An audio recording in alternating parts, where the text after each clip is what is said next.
நீ இப்படிதான் முடிய போகுது, யார் என்ன சொன்னாலும் நான் இன்றைக்கு உங்களுக்கு எல்லாருக்கும் ஒரு காரியம் சொல்றேன். தெய்வம் உங்க வாழ்க்கை அற்புதமா மாற்ற போகிறார். ஹல்லேலூயா, ஆமென். அவர் அற்புதம் செய்கிற தெய்வம். அவர் தண்ணீரை திராட்சரசமாக மாற்றிய தெய்வம்.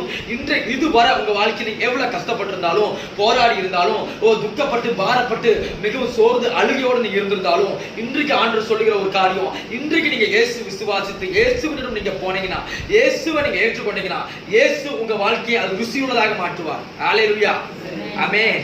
அவர் ருசியுள்ளதாக மாற்றினார். வெறும் பச்சை தண்ணீரை அவர் ரசமாக மாற்றினார். ஹல்லேலூயா. உங்களுக்கு கொடுக்கப்பட்ட எந்த காரியமா இருந்தாலும் அதை நீங்க இயேசுவிடம் ஒப்படைத்தா, இயேசு அதை ருசியுள்ளதாக மாற்றுவார். ஹல்லேலூயா. அது நன்மையாக மாற்றுவார். ஹல்லேலூயா. உங்க சூழ்நிலை எவ்வளவு மோசமா இருக்கலாம், ஏன் எனக்கு இந்த போராட்டம், ஏன் எனக்கு இந்த பிரச்சனை, இப்படி எல்லாரும் வெறுத்து ஒதுக்கிற சூழ்நிலை இருக்குன்னு சொல்லி யோசிக்கலாம். ஆனா உங்க வாழ்க்கையை இயேசுவிட நீங்க ஒப்படைச்சிக்கலாம். எப்படி அந்த வெறும் தண்ணீரை ஆண்டோட இயேசுவிட ஒப்படைச்ச போது அது ருசியுள்ள தண்ணி அவர்